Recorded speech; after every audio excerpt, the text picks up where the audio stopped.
Hi, I'm Bill Moore with EV World, and I have the opportunity today to talk to Preston Roper. Preston is the Chief Operating Officer and Chief Marketing Officer at eMotorWerks, located out in California. And we're going to talk about an announcement they just had in collaboration with AeroVironment. It has to do with putting all of this charging electric vehicles and all that kind of stuff and putting it up in the cloud. Sort of. We'll find out more about it. Preston, welcome to EV World. Thanks very much. I appreciate it. And I loved your effort there at eMotorWerks. Okay. Well, ich bin ein Deutscher.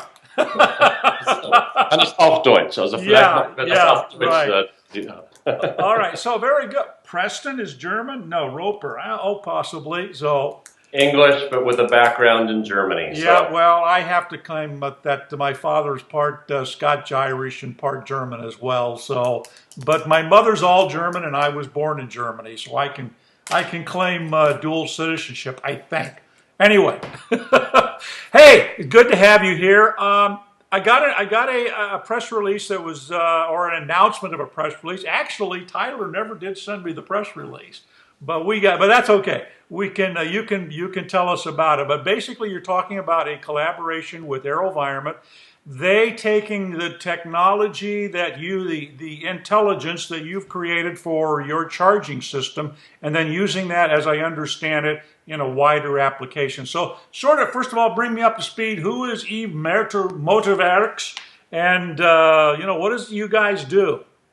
Absolutely. Thanks for the introduction. So eMotorWorks has been in the business for about since 2010. Okay. About 2013, we launched the JuiceBox product, which is a smart EV charging station, very well known and loved in the industry. And since then, we've also added a variety of energy services into the mix.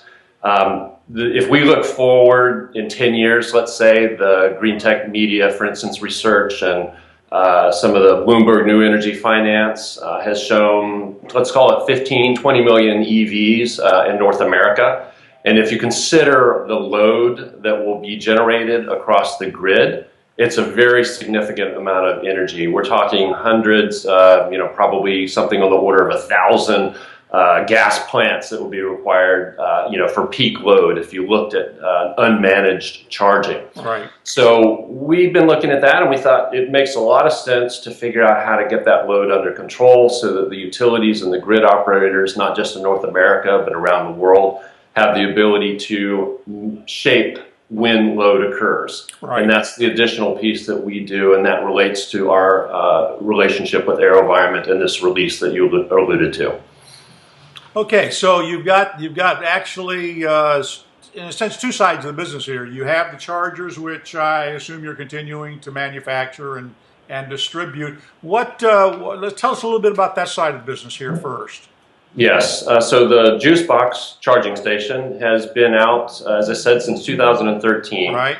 We're coming up on around 20,000 of those units installed, wow. Most of which are actually smart and connected to the grid. And we see 80–90% of our sales, people going for that particular model. It's partly related to the grid, but partly there's just a very nice, mobile app. There's controls that people can do to set up time of use.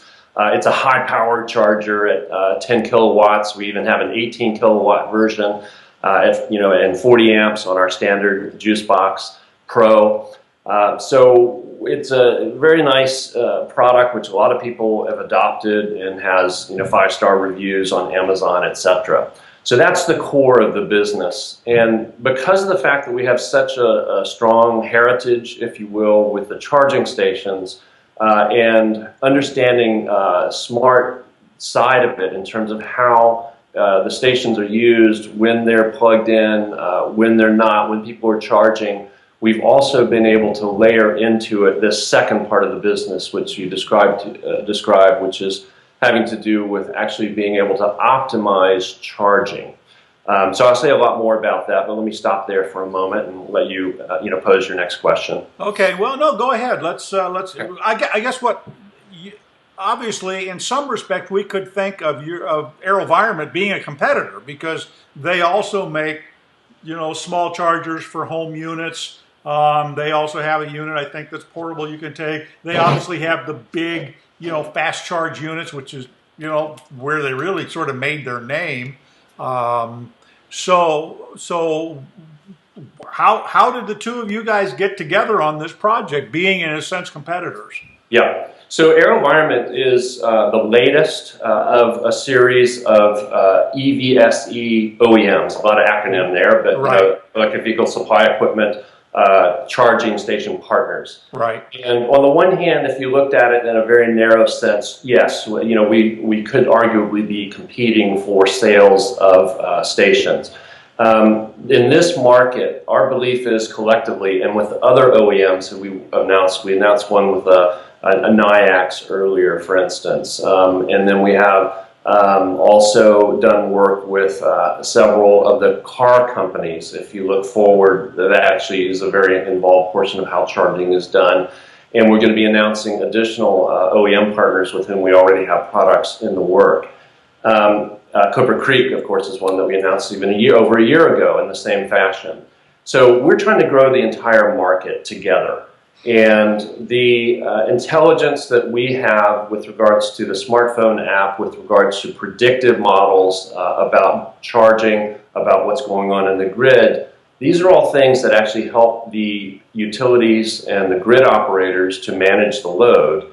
And by making that available as a standards-based open platform for multiple charging station companies and multiple car companies, we solve an important need for the drivers and utilities. So specifically, the utilities to be able to manage the load. That's an expertise that not everybody, not every car company, not every EV equipment manufacturer can provide, but we can. And we provide for drivers immediate satisfaction, if you will, by having smartphone control and the ability to set timing and to do green, to optimize when the car is charging relative to wind and renewables. So those are things that have sort of intrinsic benefit.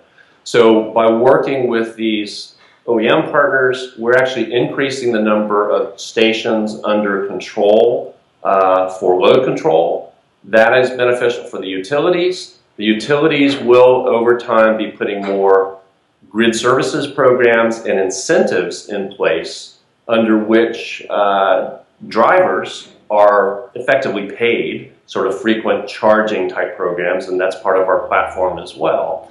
And that creates what I call a virtuous cycle, where having a lot of OEMs involved, having a lot of utility control and demand under control makes it more attractive for more programs, more rewards, more OEMs, etc. So it's a nice virtuous circle that we are trying to create here in the industry to grow the entire market so that everybody wins and it's not just us taking from them and vice versa. Right. So let's walk through this from, let's say, from a electric car owner's perspective.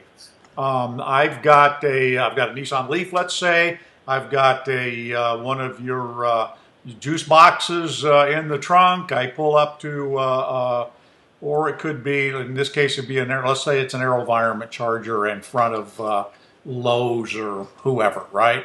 And I plug that in. What starts to happen? Where are all the pieces of this? Is there something in the car? Is there something in the charger? Is it all in intelligence in my phone app? Where are all the bits and pieces that make all this happen? Yeah, great question.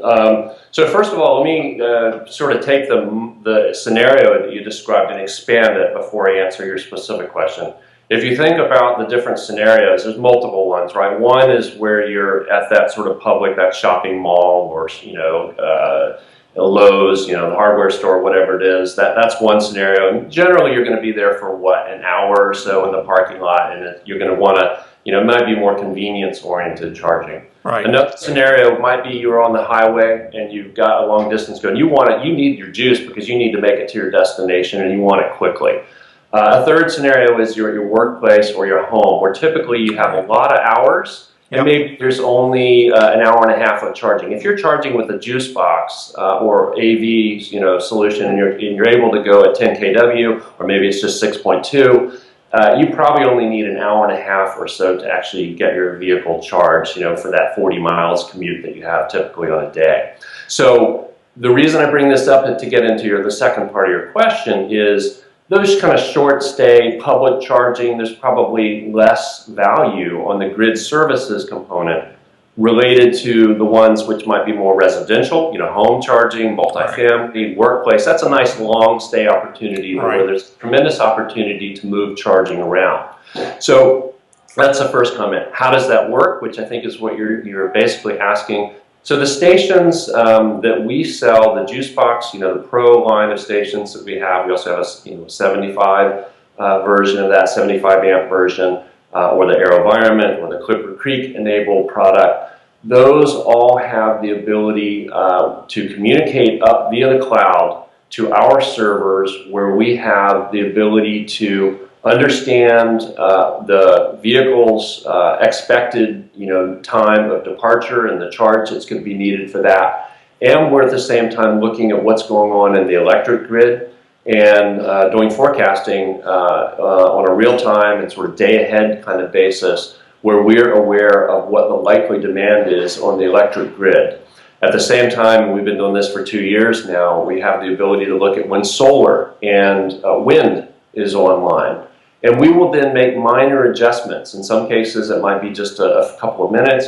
Sometimes it might be moving, shifting the time of charging by a couple of hours. And we'll make those kind of shifts up in the cloud that is then communicated back to the JuiceNet. That's our software platform. Okay. The JuiceNet platform, and that's embedded into these partner stations. And so by that means, we can manage the time and the rate of charging and take incentives and payments. It will be in the future, this will be a very market-based activity. Based off of what's happening in the energy markets. We take that information, we optimize, and then we offer a portion of that back in terms of our rewards program to drivers for participating. And if you think forward and you look at that, 15, 20 million EVs in North America and that load that I alluded to before, it's going to be essential that that load be managed. And we're looking forward to that day. We're building the infrastructure in an open-based method by which that supports the entire ecosystem that helps grow the market. Otherwise, these utilities, literally there's a research project that was done by Rocky Mountain Institute where they showed that investment, there would be investments of about $10 billion a year required to meet these sort of demand. This just had to do on the residential side, and if that load is not managed.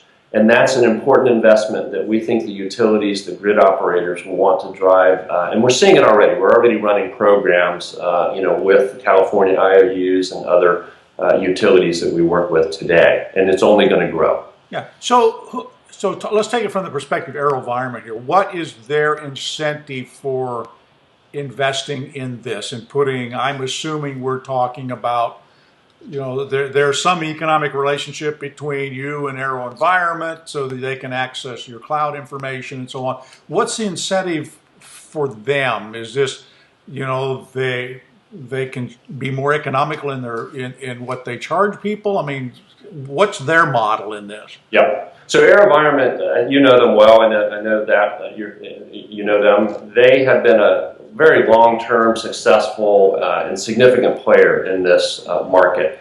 They work with 8 of the top, vehicle manufacturers around the world to have their stations into those cars. They also, of course, sell directly in some instances, and in that sense, yes, we would be, as you highlighted before, competitive on the one hand. But again, if you look at a growing market, rising tide lifts all boats, right? In this case, that rising tide means many more EVs will be sold if we can help bring down the cost of those stations to an affordable level, if we can put incentives in place that help the utilities and that can reward the drivers, both from an environmental but also from an economic perspective.